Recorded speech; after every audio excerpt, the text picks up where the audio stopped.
حمدا ومسلما ومسلما أما بعد أعوذ بالله من الشيطان الرجيم بسم الله الرحمن الرحيم يا أيها الذين آمنوا اتقوا الله ولتنظر نفس ما قدمت لغد واتقوا الله إن الله خبير بما تعملون صدق الله مولانا العظيم وصدق رسوله النبي الكريم ونحن على ذلك من الشاهدين والشاكرين والحمد لله رب العالمين আল্লাহ পাক রব্বুল আলামিনের লাখো শুকরিয়া যে রব্বুল আলামিন আমাদেরকে জামিয়া কারিমা শারকুল মাদ্রাসার থেকে মাসিক ইসলামে মাহফিলে আসা বসা কিছু কথা বলা এবং শোনার সুযোগ করে দিয়েছেন তৌফিক দিয়েছেন সেই মুনিবের দরবারে আমাদের শুকর আদায় করি আলহামদুলিল্লাহ।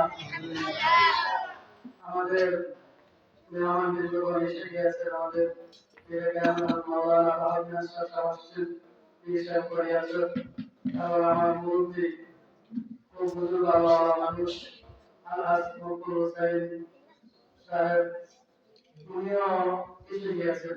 হয়তো একটি লাগবে মুরব্বীরা কথা বলবেন, আমার পূর্ব অনেকে কথা বলেছেন। আসলে কথা বলার মাস্টার না, এখানে দু একটা বিষয় অবগত করা।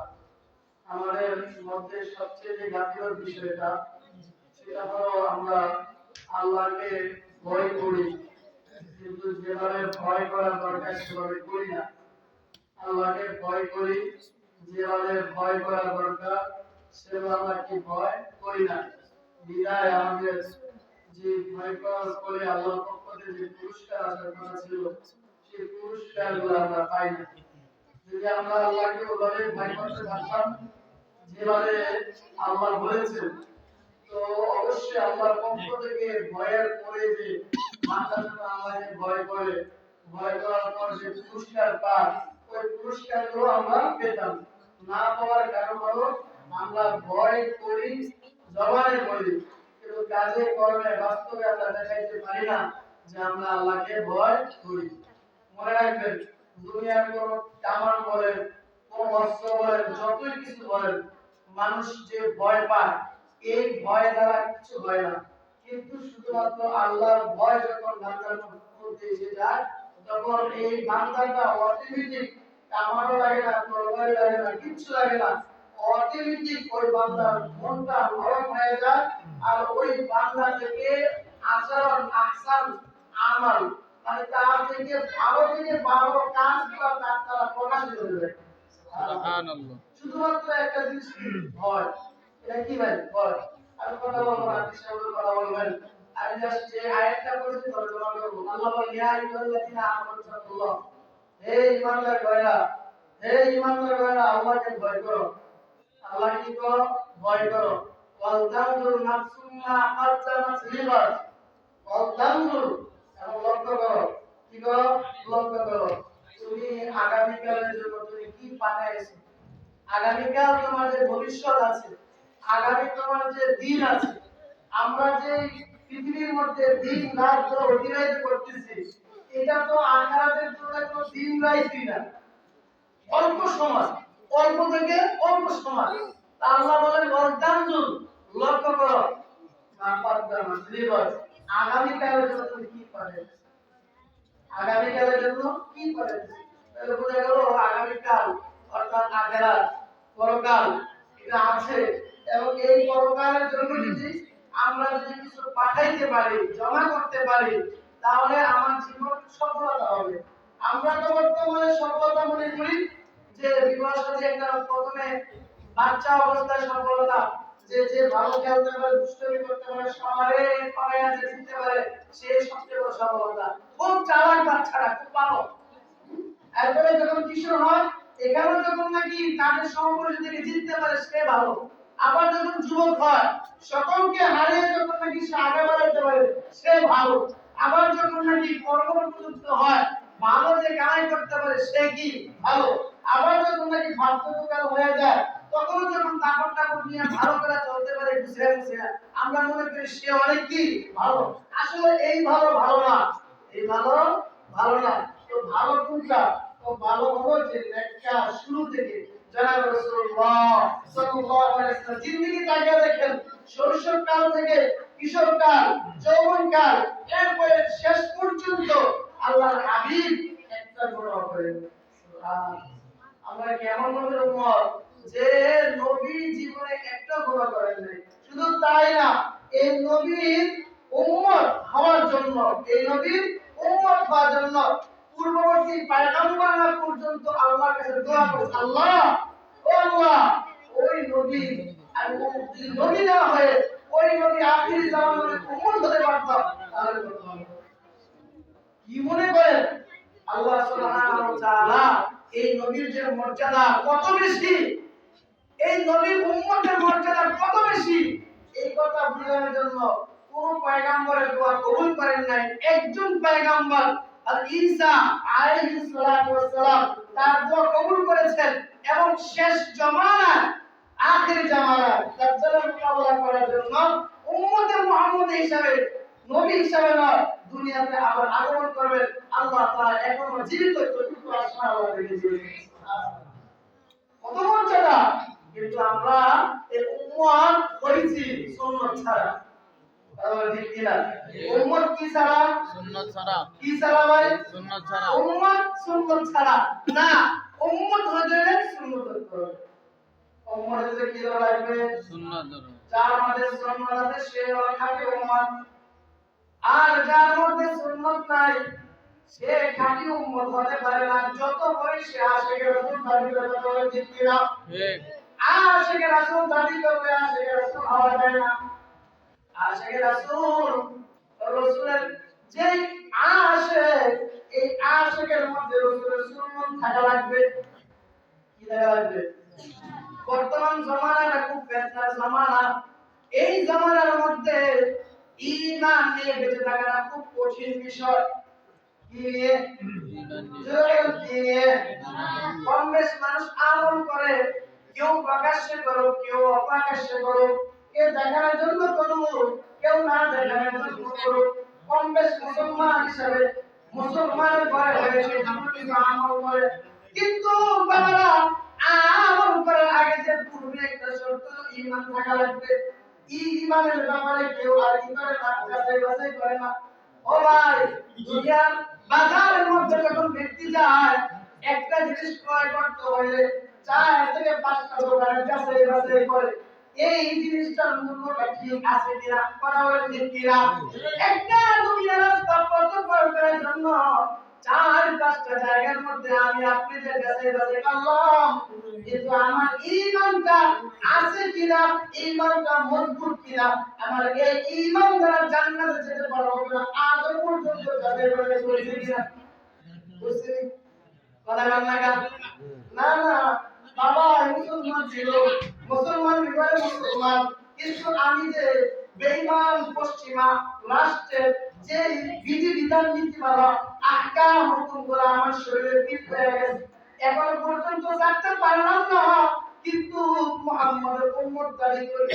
এখনো কোন সুন্নাত আমার মধ্যে আসে নাই, রাসূলের সুন্নাত আমার মধ্যে আসে নাই, উম্মত দাবি করে বসে আছে। আবার মাঝে মাঝে কই আমার চেয়ে আর ভালো ব্যক্তিকে যখন নাকি তালাশ করা হয় অন্যের দোষগুলো বেশি, অন্যের দোষগুলোর প্রতি খুবই নজর যায়, কথা বলে ঠিক কিনা।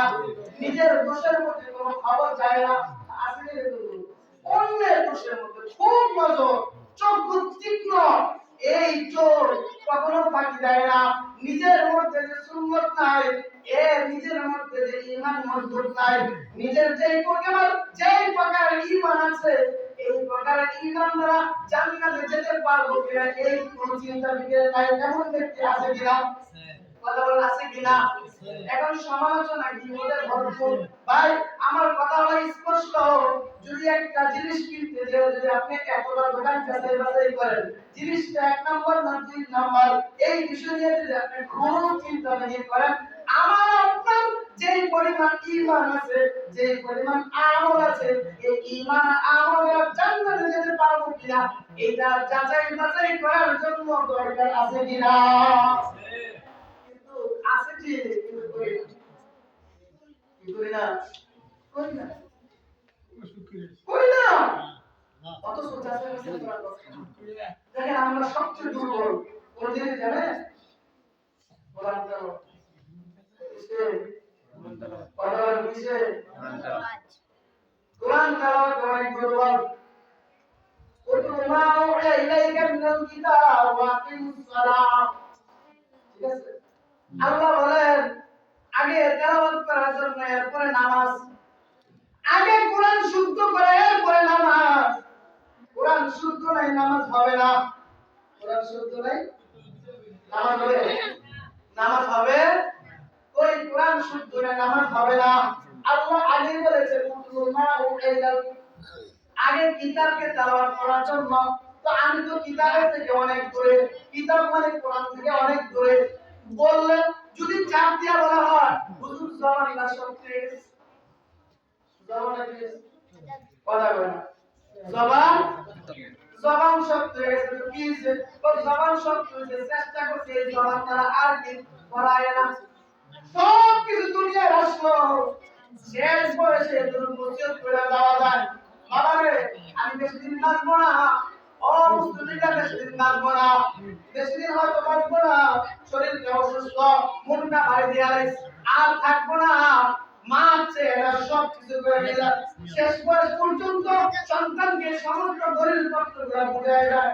সন্তান না বুঝতে বলে ওই নাম্বার দলিলটা বাইর করো, ওখানে 570 নাম্বার থাকবে হলো আমার জমিন। এরকম ব্যক্তি আছে কিনা? সব মনে থাকে, কোরআনের বালা বলে মনে থাকে না, জবান শক্ত হয়েছে। আসলে জবান শক্ত হয় নাই, দিল শক্ত হয়ে গেছে, দিলটা মরে গেছে। কোরআনের প্রতি মহব্বত নাই, আল্লাহর প্রতি মহব্বত নাই। এই জন্যই তার জবান দ্বারা শয়তান বাইর করে দেয়। জবানটা শক্ত হয়ে গেছে, কথা বলে ঠিক কিনা? আসলে শয়তান বাইর করে, কারণ শয়তানও জানে কোরআন এমন একটা মুজিজা, কোরআন এমন একটা কিতাব, যেই ব্যক্তির মধ্যে কোরআন থাকে ওই ব্যক্তি জান্নাতে যাবে। সুবহানাল্লাহ, জান্নাতে যাবে। কারণ কি জানেন, কোরআন এমন একটা মুজিজা ভাই। দেখবেন কোরআন যে ব্যক্তি শিখলো, কয়েকদিন না পড়লে আর থাকে না, ভুলে যায়। আর যে চর্চা করলো, এটা যদি এক ব্যক্তি এই কোরআন নিয়ে চর্চা করলো, আমল করলো, দেখবেন যত পড়বে তত মুখস্থ বেশি হবে।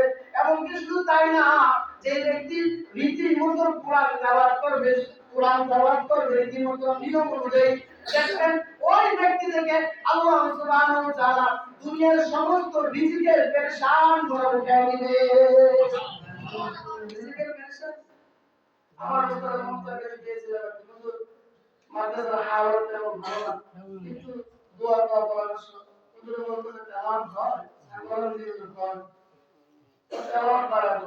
5 ওয়াক্ত নামাজের পরে 5 সূরা আমল, ফজর পরে সূরা ইয়াসিন, জোহর পরে সূরা বাতা, আসর পরে সূরা নাবা, মাগরিব পরে ওয়াকিয়া, ইশা পরে মুলক। 5 সূরা আমল বাড়ায় দাও, দেখবা ইনশাআল্লাহ তাআলা সাহায্য বাড়ায় দাও। ইনশাআল্লাহ রিজিকের যে সমস্যা, মাদ্রাসা আর্থিক যে সমস্যা সব আল্লাহ দূর করে দিবে। পরীক্ষা পেয়েছি, তেলাওয়াত যখন বেড়ে যায়, এই মাদ্রাসার ছাত্র যখন পরীক্ষার আগে যে কি হয়, ভালো করে পড়ে, ছাত্র তেলাওয়াত করে ভালো করে পড়ে, আলহামদুলিল্লাহ তখন ছাত্রের রিজিক বাড়ে না কমে? রিজিকের জন্য মানুষ কত কিছু চেষ্টা করে, কত মেহনত করে, 24 ঘন্টা মেহনত। কিন্তু মানুষ যদি আল্লাহ তাআলার বিধানগুলো যদি মানত, আল্লাহ তাআলার হুকুম আহকামগুলো যদি সঠিকভাবে মানত, তাহলে বান্দা কখনো রিজিকের পেরেশানি থাকতো না। মনে রাখবেন, তিনটা বিষয় খুব জরুরি। এই তিন বিষয় যখন আমি আপনি একেবারে মুয়াফিক অনুযায়ী হবে, তিনটা বিষয় যখন আমার মধ্যে এসে যাবে, তো আসমানের জমিনের রিজিক না শুধু, বরং আল্লাহর বানানো জান্নাতে যেতে অতি সহজ হয়ে যাবে। এক নাম্বার হলো তাওহীদে খালেস। তাওহীদে একানিষ্ঠ হলে আল্লাহর প্রতি বিশ্বাস করা, কোনো প্রকার আল্লাহর সাথে শিরক করা যাবে না, কোনো দিক দিয়ে নয়, না জাতের মধ্যে না সিফাতের মধ্যে রিয়া করা যাবে। তাওহীদে খালেস যখন আমার আপনার অন্তরে এসে যাবে, দেখবেন আমার আপনার সবকিছু যত প্রয়োজন সবকিছু ফায়সালা হবে। সুবহানাল্লাহ। মানুষ কিন্তু ইচ্ছা করলে সম্মান আনতে পারে না। সম্মান অসম্মান কেন মালিককে? আল্লাহ। আল্লাহু ওয়া মালিকাল মুলকি তুতিল মুলকা মান তাশা ওয়া তুইজ্জু মান তাশা ওয়া তুযিল্লু মান তাশা বিয়াদিকাল খায়র ইন্নাকা আলা কুল্লি শাইইন কাদির। তাআলা সব কিছু ক্ষমতাকে ইজ্জত দেওয়ার মালিককে আল্লাহ।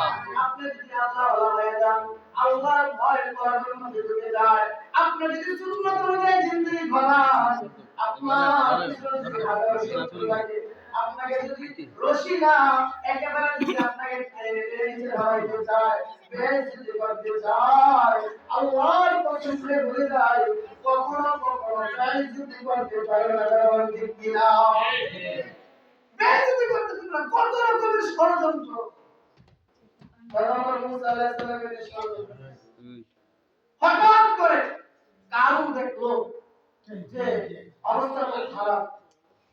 কারণ মুসা আলাইহিস সালামের আপন চাচাতো ভাই ছিল, সম্পদ এত পরিমাণ ছিল যে যার নাকি চাবি বহন করার জন্য বিশাল বড় এক বাহিনী লাগতো।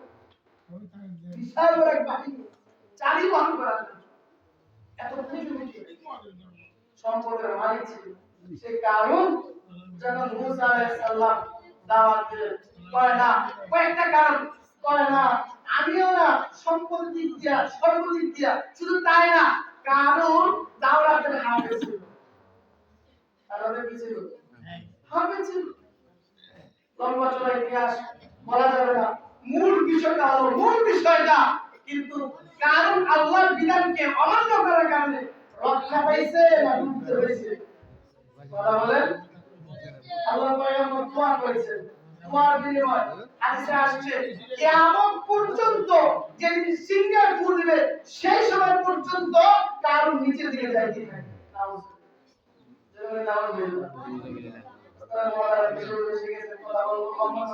তিনটা বিষয় বলে শেষ করবো। এক নাম্বার বিষয় তাওহীদের খালেস, দুই নাম্বার আল্লাহ তাআলার সমস্ত বিধানগুলো মেনে চলা। এর ব্যাপারে কোনো প্রকার প্রশ্ন করা যাবে না। আল্লাহর হুকুমে চলা, কোনো প্রশ্ন করা যাবে না। আল্লাহ যা বলবেন মুজে মুখ মতন হয়ে ইহুদিদের মতো, তাহলে ঠিক আছে আল্লাহ, আর নিজের কোনের বিপরীত হয়ে হয় না, এই কথা বলা যাবে। কথা বুঝে আসছে? তিন নাম্বার হলো যে সব কিছু আল্লাহকে ছেড়ে দিতে হবে। আল্লাহর ভয় থাকে, ইলাহি বল। এই তিনটা বিষয় যখন আমার আপনার মধ্যে এসে যাবে, দেখবেন ইনশাআল্লাহ এই আমার আপনার জন্য বানানো জান্নাত অপেক্ষা করতেছে। সুবহানাল্লাহ। আল্লাহ তাআলা যে কথা বললাম আমাদেরকে আমল করার তৌফিক দান করুন। আমাদেরকে আমরা আলোচনা করেছিলাম মনোযোগ সহকারে শুনবো। আমরা এখন যারা নাকি আশেপাশে আছি আমরা দয়া করে আমাদের এসে যাই, আমরা গুরুত্বপূর্ণ আলোচনা করেছিলাম। আসসালামু আলাইকুম ওয়া রাহমাতুল্লাহ।